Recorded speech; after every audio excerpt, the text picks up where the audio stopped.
தமிழக ஜவுளி நிறுவனங்கள் தங்களது முதலீடுகளை அண்டை மாநிலங்களுக்கு மடைமாற்றும் அளவிற்கு தமிழக தொழில்துறையை படுபாதாளத்திற்கு திமுக அரசு தள்ளியதாக கண்டனம் தெரிவித்து எதிர்க்கட்சித் தலைவர் எடப்பாடி பழனிசாமி அறிக்கை வெளியிட்டுள்ளார்.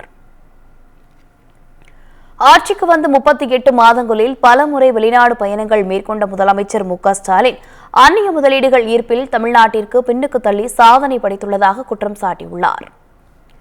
2020-21 அந்நிய முதலீடுகள் ஈர்த்ததில் இந்தியாவில் 3வது இடத்தில் இருந்த தமிழகத்தை தற்போது 8வது இடத்திற்கு திமுக அரசு பின்னுக்கு தள்ளி இருப்பதாகவும் அவர் குறிப்பிட்டு கண்டனங்களை பதிவு செய்துள்ளார். கடந்த ஆட்சியில் செமி கண்டக்டர்கள் தொழிற்சாலைகள் தமிழகத்தில் தொடங்கப்படுவதாகவும் தற்போதைய ஆட்சியில் அசாம் மற்றும் உத்தரப்பிரதேசங்களுக்கு அந்த தொழிற்சாலைகள் சென்றுவிட்டதாகவும் குறிப்பிட்டுள்ளார். முன்னதாக திருப்பூர் ஏற்றுமதியாளர்கள் சங்கம், தென்னிந்திய ஆலைகள் சங்கம், இந்திய பருத்தி கூட்டமைப்புடன் மத்திய பிரதேச அரசு ஒப்பந்தம் மேற்கொண்டுள்ளதை அவர் குறிப்பிட்டுள்ளார்.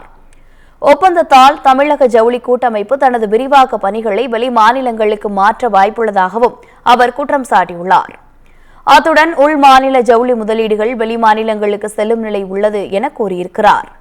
மின் கட்டணம், பீக் ஹவர் கட்டணம் உயர்வு, நூல் கட்டணம் உயர்வை தடுக்காதது போன்ற காரணங்களால் முதலீடுகள் கைமாற வாய்ப்புள்ளதாகவும் அவர் கருத்து தெரிவித்துள்ளார். தமிழக அரசு விழித்துக் கொண்டு தமிழக நிறுவனங்கள் தமிழ்நாட்டிலேயே தொழில் தொடங்குவதற்கான சூழ்நிலை ஏற்படுத்தவும் அவர் அறிக்கையில் வலியுறுத்தியுள்ளார். தென்னிந்தியாவின் மான்செஸ்டர் கோவை என்ற பெயரை தக்க வைத்துக் கொள்ள டெக்ஸ்டைல் துறையை காப்பாற்ற வேண்டும் என கூறியிருக்கிறார்.